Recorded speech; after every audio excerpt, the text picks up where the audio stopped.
What's up, y'all? This is the All Net Podcast. I am your host, Mic Logik. I want to thank everybody for joining me, for listening. Anybody who has asked me to do a podcast, and this has been in the works for a while. I've been trying to do it. Finally got off my ass and decided, hey, now it's time. We got basketball back. Basketball was taken away from us for a while, and I've been itching to get it back, as I'm sure you guys have. So here it is. This is the All Net Podcast, and I plan on doing the first episode, as I'm going to do the rest of the episodes, hopefully, on some fancy equipment, make it real professional, and you'll notice the professionalism and the quality get better as time goes on. But as of now, everything is going to be happening over my phone for this episode. So basically, I'm just on my iPhone using the voice recorder, and I'm just recording thoughts. So if I mess up, I'm not really going to edit too much. You know, I apologize if I slip up on a word here or there, or don't pronounce something right. You know why? Because it's just, this is all off the cuff. There you go. See, already one mistake. That's fine. So the first order of business, I got to give props to somebody who is often criticized as not being politically active or speaking out against social injustice, issues that plague society. He kind of just wants to keep his hands clean and sell sneakers. So I got to give the GOAT his props here. This week, Michael Jordan and the Jordan brand pledged to donate $100 million over the next 10 years. And this money will be allocated to certain charities that deal with promoting racial equality and social justice. That's a lot of money going to a really good cause. For anyone who thinks that Michael Jordan is not a charitable person, I did some fact checking. I did some research. And that's the thing about being in media now. You kind of have to check your facts. You can't just hit the share button. You got to know what you're sharing. Just want to read off some facts that I found on NBA.com. Because I went to the Google machine, the Googler. Went to the Google machine and I typed in, is Michael Jordan charitable? He made a multi-million-dollar donation to Friends of the Children in support of organization's national expansion campaign and their work in Charlotte. He donated $2 million to relief efforts in wake of Hurricane Florence. He's donated $7 million to different family clinics in Charlotte. Here's one that you might not know. He has served as a Make-A-Wish Chief Wish Ambassador since 2008. So when I think of Make-A-Wish, I think of John Cena, I think of Kobe Bryant, but I don't think of Michael Jordan. Maybe I should.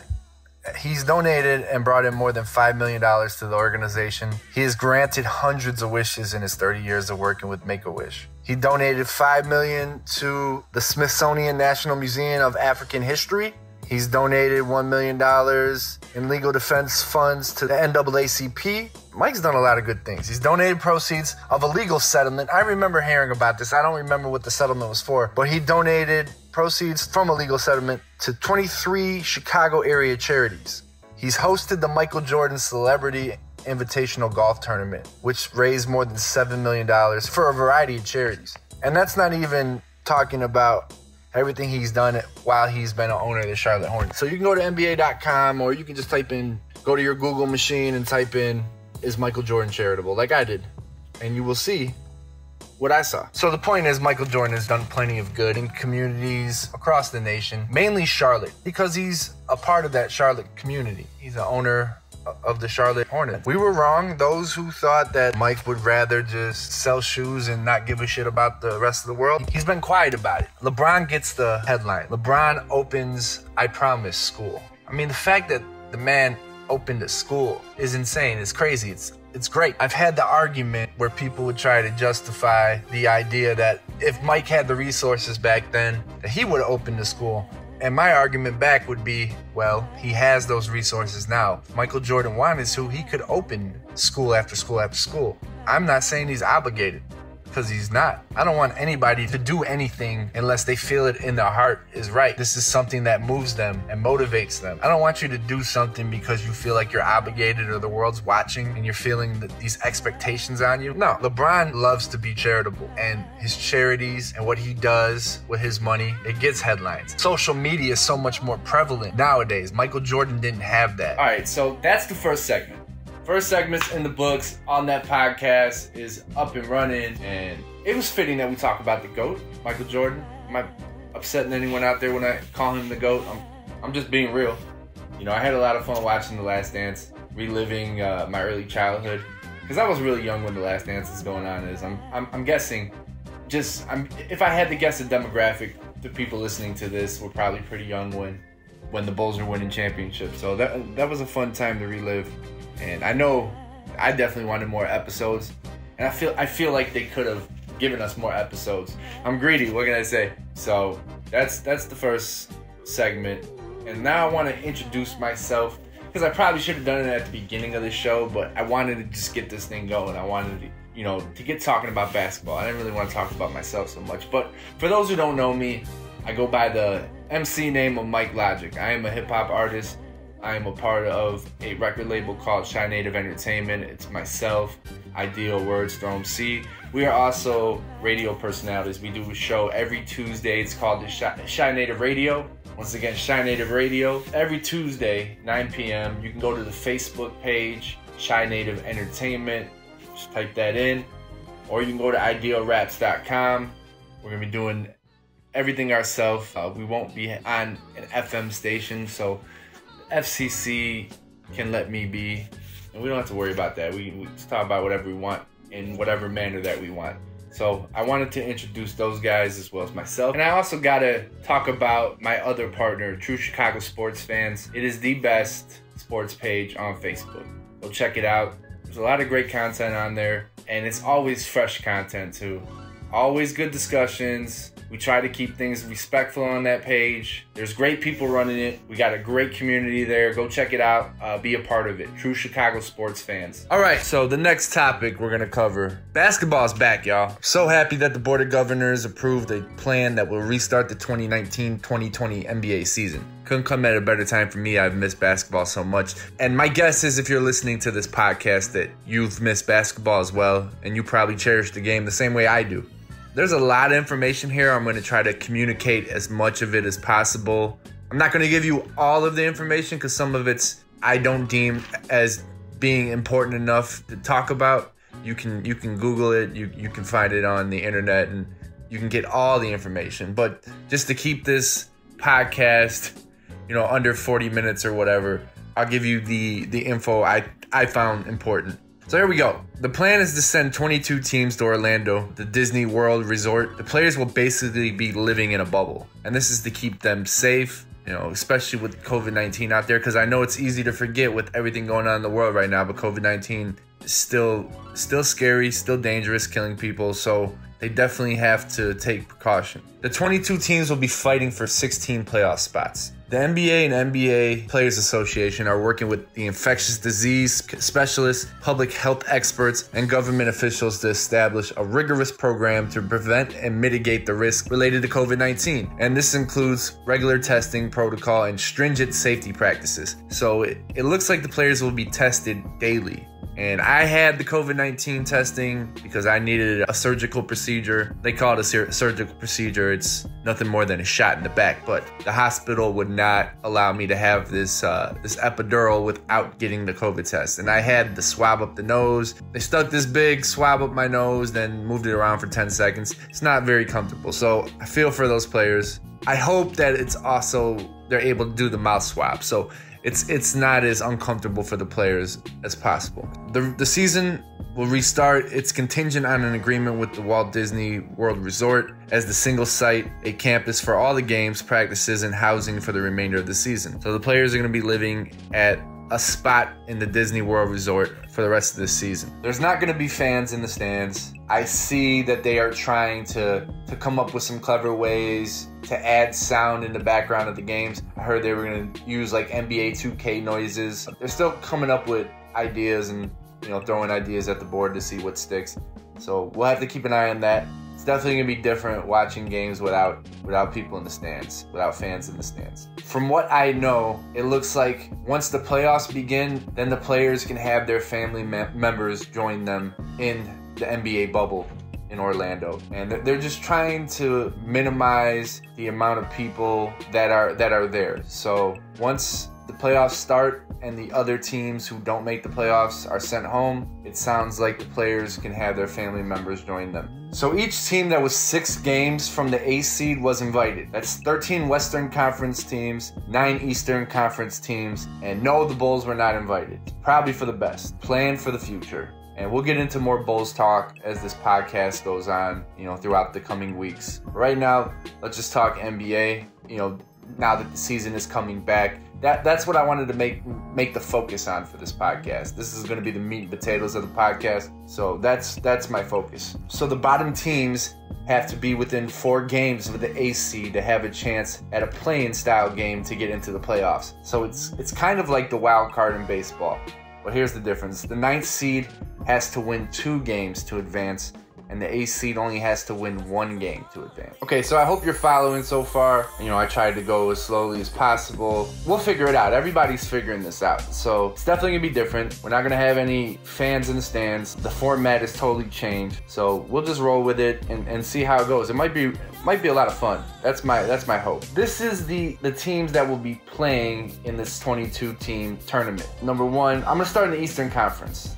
The Milwaukee Bucks with the number 1 seed. Toronto Raptors, number 2, Toronto Raptors, number 3, Boston Celtics, number 4, Miami Heat, number 5, Indiana Pacers, number 6, this website has it as the Philadelphia 79ers. I'm not sure who they are, but the 76ers will be playing. Number 7, the Brooklyn Nets. And from what I'm reading, we know KD's not playing, but I guess Kyrie Irving might not be playing as well. So Brooklyn should have just stayed home. I guess they earned their seed. They're the number 7 seed right now in the Eastern Conference, so they don't stand a chance. Number 8, Orlando Magic, and the team that was invited, who right now would be outside of the playoffs if this was a regular season, is number 9, the Washington Wizards. In the Western Conference, we have LeBron and the Fighting Lakers as the number 1 seed. The number 2 seed, they play in the same stadium or arena, the Los Angeles Clippers. Number 3, we got the Denver Nuggets. Number 4, we got the Utah Jazz. That's going to be interesting watching Rudy Gobert and Donovan Mitchell try to occupy the same space on the court together again, because everyone knows about their little riff when Rudy Gobert, contracted COVID. It looks like he spread it to Donovan Mitchell as well, and he was kind of loose about it, at the time, acting like it couldn't happen to him. So Donovan Mitchell was basically not on speaking terms with Rudy Gobert for a little while. But I guess they squashed whatever beef they had. So let's see if they can coexist together again. Number 5, the Oklahoma City Thunder. Did I read that right? The Oklahoma City Thunder is number 5? All right, if you told me the Oklahoma City Thunder would be sitting at number 5, I would tell you you're crazy. Because they lost Russell Westbrook, who was the cornerstone of their franchise. He gave his blood, sweat, and tears for that team. They've also lost Paul George, their other superstar. How the hell did the Oklahoma City Thunder end up at number 5? I thought when Chris Paul got traded there, he would have threw a fit. There was talks that he wouldn't even play a game. I thought he was going to demand a trade, but to Chris Paul's defense, he's been a great player for them. He's been a great teammate, a great leader. And I usually talk mad shit about Chris Paul. I think he's a bitch. However, he has changed my perception of him from this season. This has been my favorite season to watch Chris Paul. He has been such a great leader. I think you have to put him in the MVP discussion, whether it be the number 5 or the number 4 spot. I think he's definitely in there. He's not going to win. He definitely gets consideration in my book. And I can't believe that they're 1 spot ahead of the Houston Rockets at number 6. What is going on with Houston? They seem to keep just sliding down each season, just taking a step back each season. James Harden, he can't be the lead dog and lead a team to the championship. I think that's been established. He's a great scorer. One of the best scorers, one-on-one players I've ever seen. His step back is unguardable. But the Houston Rockets, they seemingly keep sliding down the totem pole. Number 7, we got the Dallas Mavericks, who are on the rise. They have a very good young core, very exciting. Luka Doncic, very exciting. Kristaps Porzingis, when he's healthy, he's a dog. And at number 8, we have the Memphis Grizzlies. They're led by the amazing young talented point guard, Ja Morant. Ja Morant is going to be a superstar, ladies and gentlemen. I promise you. Super explosive, very quick. His jumper is going to get better, and he's going to be one of the best players in the league. I don't know when, but his time will come. So you can quote me on that, and if I'm wrong, I'll eat crow, but I don't think I'm going to be wrong on this one. So those are your 8 teams if we were still within the regular format as far as the playoffs go. Those would be the 8 teams. But since we're doing the new format with the six games within an 8th seed type of deal, these are the other teams that were invited. You got at number 9, the Portland Trailblazers, led by Damian Lillard, who's been very vocal about not wanting to play the rest of this NBA season under the new format. And Portland was the only team that voted not to want to do this format. Number 10, you got the New Orleans Pelicans. I really like the Pelicans as a team. They have a lot of very talented pieces. Zion Williamson has made a bigger impact on this team than I thought he would at this point. I think Zion will be a great player. I think Ja might have the better career, but Zion will be a very great player. I just didn't know he was gonna make this big of an impact in this early of a time period. But I like the team a lot. I've been a big Lonzo Ball fan since he got to the NBA. I didn't like him so much when he was at UCLA, mainly because of that shooting form. That shooting form was atrocious. He's fixed it. I've always liked his vision. It's very Jason Kidd-like to me. He's an excellent passer. He's one of the best in the league, in my opinion. He's also one of the best on the ball defenders. And I didn't know that about him at UCLA. But he is definitely one of the best on the ball defenders that I've watched in the league currently playing. You got the veteran presence of one of the most underrated players that I've ever seen, Drew Holiday. You got JJ Redick, who can still shoot the lights out. And he's also a leader and a very good teammate. They have a lot of really nice pieces, like I'm saying. So if they put it all together, they can make trouble for a team. They can push a team to the brink, to the edge. So let's keep an eye on the New Orleans Pelicans. I like them. I don't know how far they get in this format. We'll see. Number 11, the Sacramento Kings. Number 12, the San Antonio Spurs. And number 13, the Phoenix Suns. Not invited were the Minnesota Timberwolves and the Golden State Warriors. So those are the 22 teams. We'll see how this goes. This looks like this could be a lot of fun. There's going to be a lot of basketball in a little amount of time. All right, so these are the notable dates that you guys should know about. June 30th is the starting training camps. So teams will start to shake the rust off, get their bodies back into basketball shape, because I'm sure they're in very good shape, world-class, top-notch shape. They all have personal chefs. They all follow nutrition guidelines, and they keep their body right and fit. But there's no substitute for running up and down the court, getting into basketball shape. So that will be starting June 30th. July 7th, that's when the teams will travel to Orlando and they will live in their bubble city. It's not a real bubble, it's metaphorical, but we'll think of it as a bubble, because they're not going to really be able to travel. They're also not prisoner to just one spot. They can go around the bubble and travel a little bit, but for the most part, it will be contained. July 31st, that's when the regular season games will start. And there's going to be a lot of games each day. So it's going to be fun, especially if you're a basketball fan who can't get enough. You're going to get plenty. Probably going to be similar to when they had their last lockout. I even felt at a point like, man, this is just too much basketball.